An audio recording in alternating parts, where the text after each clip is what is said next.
Hi viewers, இன்றைக்கி learn computer easily சேனலில் 12th standard computer science chapter 7 Python ஃபங்க்ஷன்ஸில் built in and mathematical ஃபங்க்ஷன்ஸ்னால் என்னன்னு பார்க்கலாம். பேஜ் நம்பர் 103ல் ஃபங்க்ஷன்ஸ் யூஸிங் லைப்ரரிஸ் இருக்கு இல்லையா, இதில் பில்ட்-இன் அண்ட் மேத்தமெட்டிக்கல் ஃபங்க்ஷன்ஸ்னால் என்னன்னு பார்க்கலாம். ஃபர்ஸ்ட் ஃபங்க்ஷன் ABS என்ன ரிட்டர்ன் பண்ணோன்னா, returns and absolute value of a number. இந்த ஆர்குமெண்ட் என்னவாக இருக்கலாம்னா இன்டீஜராகவும் இருக்கலாம், ஃப்ளோட்டிங் பாயிண்ட்டாகவும் இருக்கலாம். ஸோ உள்ளே கொடுக்குற நம்பர் இன்டீஜராகவும் இருக்கலாம், ஃப்ளோட்டிங் பாயிண்ட்டாகவும் இருக்கலாம். ஃப்ளோட்டிங் பாயிண்ட்னா என்ன இருக்கும், பாயிண்ட் வச்சு வரும் இல்லையா நம்பர், அதை தான் நம்ம ஃப்ளோட்டிங் பாயிண்ட்டுன்னு சொல்கிறோம் ப்ரோக்ராமிங் லாங்குவேஜில். உள்ளே கொடுக்குற ஆர்குமெண்ட்னா இந்த ப்ராக்கெட் உள்ளே கொடுக்குறோம் இல்லையா, இதுதான் ஆர்குமெண்ட்டுன்னு சொல்கிறோம். அந்த ஆர்குமெண்ட் என்னவாக இருக்கலாம்னா இன்டீஜராகவும் இருக்கலாம், ஃப்ளோட்டிங் பாயிண்ட்டாகவும் இருக்கலாம். அப்போது ஒரு எக்ஸாம்பிள் இருக்குது, எக்ஸ் இஸ் ஈக்குவல் டு 20 அப்படின்னா 20ன்ற வேல்யூ எக்ஸில் அசைன் ஆகுது. -23.2னா அந்த வேல்யூ ஒயில் அசைன் ஆகுது. இப்போது பிரிண்ட் ஸ்டேட்மெண்ட் பிரிண்ட் பண்ணோம். சிங்கிள் கோட்டில் என்ன வேல்யூஸ் இருக்கோ, என்ன உள்ளே கொடுத்துருக்கோமோ அது என்னவா கமெண்ட் மாதிரி என்ன கொடுக்குறோமோ அதை ஆக்சுவலாக அப்படியே பிரிண்ட் பண்ணோம். எக்ஸ் இஸ் ஈக்குவல்ட்டுன்னு கொடுத்தோன்னா அந்த எக்ஸ் ஈக்குவல் டு அப்படியே பிரிண்ட் பண்ணோம். Anything enclosed with single quote will print as it is. அப்போது இது எக்ஸ் இஸ் ஈக்குவல் டுன்றது அப்படியே இங்கே பிரிண்ட் ஆகும். எக்ஸ் இஸ் ஈக்குவல் டு அப்படியே பிரிண்ட் ஆகிடுச்சா. அடுத்து கமாக்கு அப்புறம் இருக்கிறது தான் வேல்யூஸ். கமாக்கு அப்புறம் இருக்கிறது வேல்யூஸ். அப்போ ஏபிஎஸ் ஆஃப் எக்ஸில் என்ன இருக்குது, 20 இருக்குது. 20யோட ஏபிஎஸ் வேல்யூ அப்சல்யூட் வேல்யூ என்னென்னா 20. நெக்ஸ்ட் பாருங்கள், print y is equal to same is y is equal to இங்கே பிரிண்ட் ஆகிடுச்சு. கமா பக்கத்தில் இருக்கிறது வேல்யூஸ், அந்த என்ன ஃபங்க்ஷனாக கூட இருக்கலாம், இல்லைனா ஒரு வேரியபிளாக கூட இருக்கலாம். அப்போ ஃபங்க்ஷன் ஆஃப் அந்த வேரியபிள் கொடுத்துருக்காங்க. ஏபிஎஸ் அப்சல்யூட்ன்றது ஒரு ஃபங்க்ஷன், ஒயில் -23.2 இருக்குது. அப்போ நெகட்டிவ் இன்டீஜரை அந்த பாசிட்டிவாக மாற்றி கொடுக்கும். அப்போ -23.2 +23.2 இருக்கும். அப்சல்யூட் ஃபங்க்ஷனோட இதுதான் அந்த சின்டாக்ஸ் எக்ஸாம்பிள். இது 5 மார்க் கொஷினில் at least any 3 functions R 5 functions கொடுப்பாங்க. இல்லைனா 3 மார்க்கில் 3 ஃபங்க்ஷன்ஸும் கொடுக்கலாம். ஸோ எல்லா ஃபங்க்ஷன்ஸையும் நம்ம தெரிஞ்சு வைக்கிறது நல்லது. நெக்ஸ்ட்டு ஓஆர்டி என்ன பண்ணும், ORD returns the ASCII value for the given Unicode character. This function is inverse of CHR function. CHR ஃபங்க்ஷனோட இன்வர்ஸ். ORDனாலே returns the ASCII value. ASCII வேல்யூவை ரிட்டர்ன் பண்ணும். உள்ளே என்ன கொடுத்துருக்காங்களோ, இப்போ உள்ளே ORD ப்ராக்கெட்டில் C இருக்குது. அப்போது இங்கே என்ன கொடுத்துருக்காங்க, சீன்ற வேரியபிள், சீன்றது ஒரு வேரியபிள். அந்த வேரியபிளில் என்ன வேல்யூ சேவ் ஆகிருக்குன்னா ஏன்ற ஒரு கேரக்டர் சேவ் ஆகிருக்கு. அப்போ ஏன்ற கேரக்டருக்கு என்ன வரும் அப்படின்றத தான் இங்கே மென்ஷன் பண்ணியிருக்காங்க. இப்போ print C is equal to as it is, C is equal to அப்படியே பிரிண்ட் ஆகிடும். ORD ப்ராக்கெட் சியில் என்ன இருக்குது, ஏ அசைனாக இருக்குது. அப்போது ஏவோட ASCII வேல்யூ என்னது, 97. ஸ்மால் ஏவோட ASCII வேல்யூ 97. டியில் என்ன அசைன் பண்ணியிருக்காங்க, கேபிட்டல் ஏ. இப்போ கேபிட்டல் ஏவோட ASCII வேல்யூ இஸ் 65. ORDயோட ஃபங்க்ஷன் ASCII வேல்யூவை ரிட்டர்ன் பண்ணுறது. நெக்ஸ்ட்டு CHR என்ன பண்ணும், CHR returns the Unicode character for the given ASCII value. அப்போ CHRக்குள்ள ஒரு ASCII வேல்யூவை நம்ம கொடுத்தோன்னா அதுக்கு ஈக்குவலண்ட்டான கேரக்டர் என்னன்றதை ரிட்டர்ன் பண்ணும். யூனிகோட் கேரக்டர் என்னன்றதை ரிட்டர்ன் பண்ணும். இப்போது CHR பார்க்கலாம். C is equal to 65. அப்போ 65ன்ற வேல்யூ சியில் அசைன் ஆகிருக்கு. 43ன்ற வேல்யூ டியில் அசைன் ஆகிருக்கு. CHR ஆஃப் C அப்போனா சியில் என்னவா இருக்குது, 65. அந்த 65ன்றது ASCII வேல்யூ. 65க்கு ஈக்குவலண்ட்டான யூனிகோட் என்னன்னா ஏ. இங்கே பிரிண்ட்டில் சிங்கிள் கோட் எதுவும் வரல, அதனால இங்கே கமெண்ட் எதுவும் வராது, ஜஸ்ட் வேல்யூ அப்படியே கொடுத்துருக்காங்க. அப்போ வேல்யூ அப்படியே பிரிண்ட் ஆகும். Next statement, print CHR bracket D. டியில் என்ன வேல்யூ இருக்குது, 43. அப்போ 43 இங்கே அசைன் ஆகும். CHR ஆஃப் 43யோட ASCII வேல்யூ 43க்கு என்ன equivalent Unicode character plus. So அப்போ answer is plus. Next one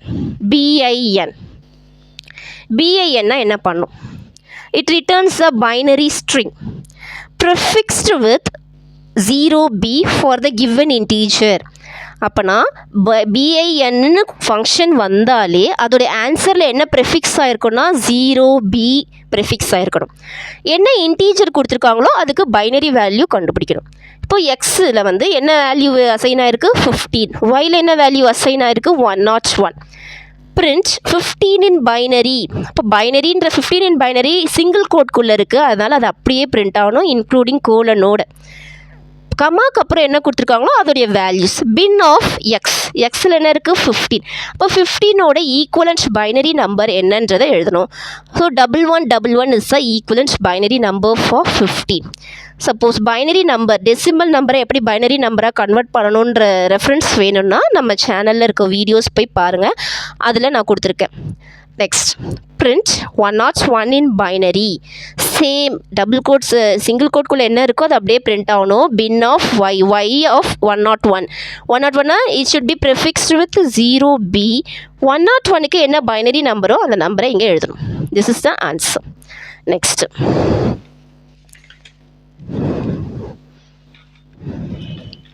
type. Type என்ன பண்ணும்? It returns the type of the object. ஆப்ஜெக்டோட டைப்பை ரிட்டர்ன் பண்ணும், அதுதான் இதோட ஃபங்க்ஷன். For the given single object, அந்த ஆப்ஜெக்ட் உள்ளே கொடுத்துருப்பாங்க, அது என்ன டைப்புன்றது பேசிக்கலி டேட்டா டைப், என்ன டேட்டா டைப்புன்றதை நம்ம கொடுக்கலாம். இதில் வந்து ஒரு சிங்கிள் ஆப்ஜெக்டோட பேராமீட்டர் தான் இருக்கும், டபுள் பேராமீட்டர் வராது. ஃபார் எக்ஸாம்பிள் 15.2 எக்ஸில் அசைன் ஆகிருக்கு, ஒயில் ஏன்ற வேல்யூ அசைன் ஆகிருக்கு, ட்ரூன்ற வேல்யூ எஸ்ன்ற வேரியபிள் அசைன் ஆகிருக்கு. இப்போ ஃபர்ஸ்ட் டைப் ஆஃப் எக்ஸ், எப்பயுமே இந்த டைப்புன்ற ஃபங்க்ஷன் வந்துச்சுன்னா இந்த மாதிரி கிளாஸ்ன்னு போடணும். லெஸ்ஸர் தென் சிம்பிள் போட்டு கிளாஸ் எழுதுறத வந்து உள்ள சிங்கிள் கோட்டில் தான் எழுதணும். It should B closed with இந்த கிரேட்டர் தென் சிம்பிள் போட்டு க்ளோஸ் பண்ணணும். டைப்புன்ற ஃபங்க்ஷன் வந்தாலே இப்படி தான் எழுதணும். ஃபஸ்ட்டு டைப் ஆஃப் எக்ஸ், எக்ஸில் என்ன இருக்குது 15.2. 15.2ன்றது நமக்கு பாயிண்ட் வச்சு வருது, பாயிண்ட் வச்சு வந்தாலே அது என்ன டேட்டா டைப் ஃப்ளோட். அப்போ ஆன்சர் இஸ் ஃப்ளோட். எந்த நம்பர் பாயிண்ட் வச்சு வந்தால் ஈஸியாக அதை ஃப்ளோட்டுன்னு எழுதிடலாம். டைப்புன்னு வந்தாலே கிளாஸுன்னு வரணும், சிங்கிள் கோட்டில் அது என்ன டேட்டா டைப்புன்றதை எழுதணும். டைப் ஆஃப் ஒய், ஒய்ன்ற வேல்யூவில் என்ன இருக்குது ஏ, ஒய்ன்ற வேரியபிளில் ஏன்ற வேல்யூ இருக்குது ஏ, சிங்கிள் கோட்டில் இருந்தாலே அது ஸ்ட்ரிங்கு, பாயிண்டில் இருந்தால் ஃப்ளோட்டு, சிங்கிள் கோட்டில் இருந்தால் ஸ்ட்ரிங்கு. ஸோ இதுக்கு class string. Next s is equal to true. ட்ரூவாக இருந்தாலும் ஃபால்ஸாக இருந்தாலும் அது பூலியன் டேட்டா டைப். பூலியன்னா 0 1 இல்லைனா ட்ரூ ஃபால்ஸ். ட்ரூ வந்தாலும் சரி ஃபால்ஸ் வந்தாலும் சரி ப்ராக்கெட்டில் கிளாஸ் போட்டுட்டு சிங்கிள் கோட்டில் BOOL பூல் எழுதிட்டு ப்ராக்கெட்டை கிரேட்டர் தென் சிம்பிள் போட்டு க்ளோஸ் பண்ணணும். ஸோ டைப் ரொம்ப ஈஸி, கிளாஸுன்னு போட்டு அது என்ன டேட்டா டைப்புன்றதை உள்ளே மென்ஷன் பண்ணணும். Next ID. ஐடி என்ன பண்ணோன்னா return the identity of an object. ஐடென்டிட்டினா என்னது? ஆப்ஜெக்ட் அட்ரஸ், ஆப்ஜெக்டோட அட்ரஸ், மெமரியில் எந்த அட்ரஸில் இந்த ஆப்ஜெக்ட் சேவ் ஆகிருக்கு அதுதான். ஸோ அப்போ ரிட்டர்ன் த மெமரி அட்ரஸ் தான் ரிட்டர்ன் பண்ணணும். எக்ஸ் இஸ் 550ன்றது எக்ஸ் இஸ் ஈக்குவல், எக்ஸில் அசைன் ஆகிருக்கு, ஏன்ற வேல்யூ ஒய்ன்ற வேரியபிளில் அசைன் ஆகிருக்கு. as I said before single கோட்குள்ளே இருக்கிறது அப்படியே பிரிண்ட் ஆகும். ஐடினாலே மெமரியோட அட்ரஸ் பிரிண்ட் ஆகணும்.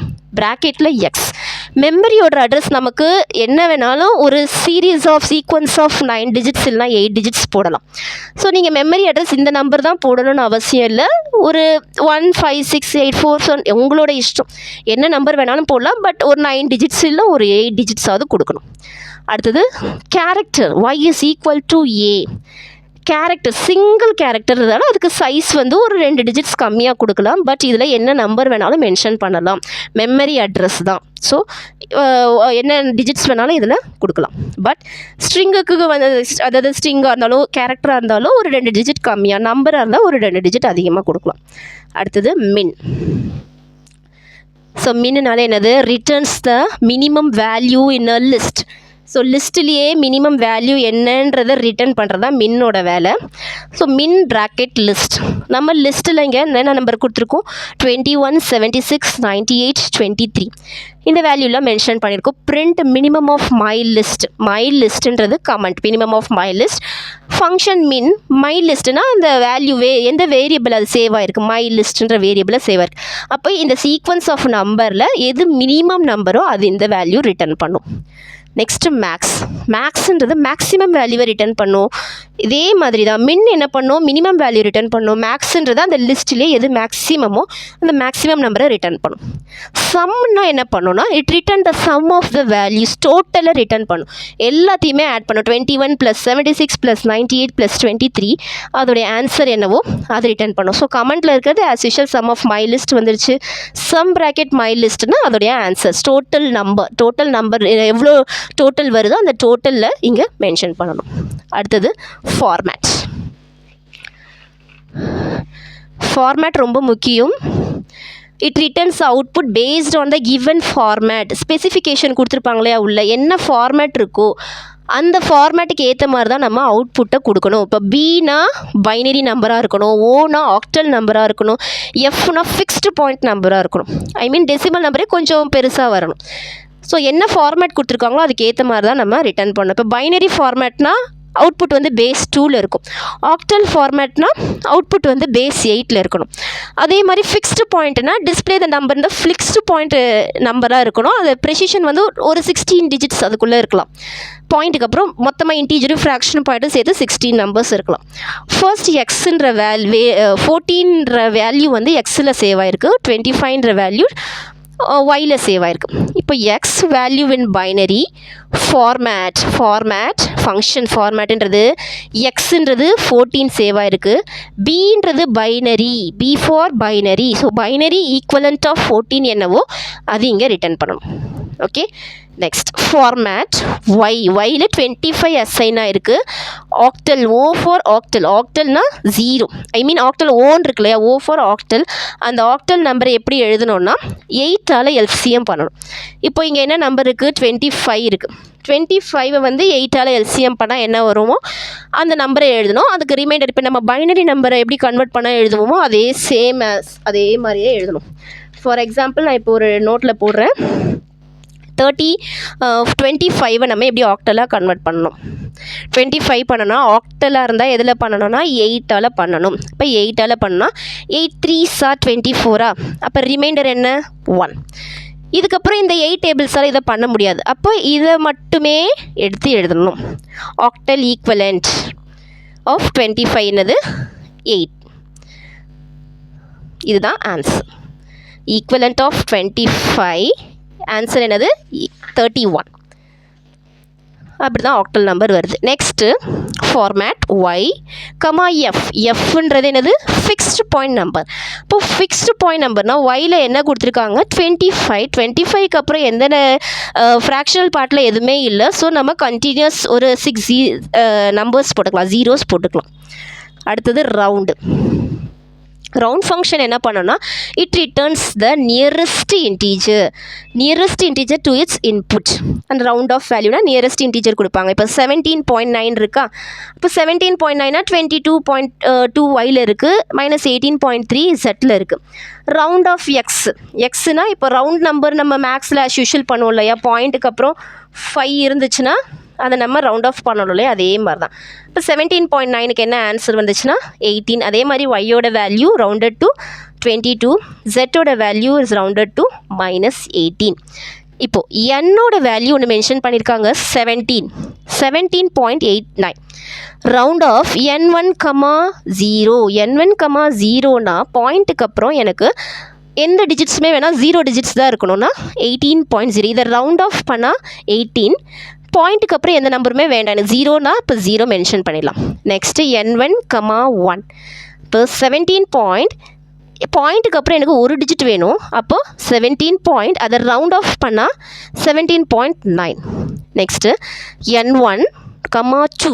பாயிண்ட்டுக்கு அப்புறம் 2 டிஜிட் வேணும், ரவுண்ட் ஆஃப் பண்ண தேவையில்லை. இதுங்க அடுத்து நம்பர் எனக்கு கொடுக்கல, அதனால 17.89 நான் ஆஸ் யூஷுவல் அப்படியே எழுதலாம். இதுதான் இதோடைய number answer.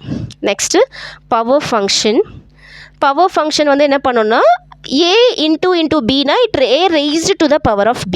A Bina A raised to the power of b. இப்போ ஏ வந்து 5, b வந்து 2, c வந்து 3.0. பவர் ஆஃப் ஏ பினா ஏல 5 இருக்குது, பியில் 2 இருக்குது. இப்போ 5 to the power of 2 25. ஏல வந்து 5 இருக்குது, சியில் வந்து 3.0 இருக்குது. அப்போ answer 2 to the power 5 power of 3.0. 5 raised to the power of 3.0.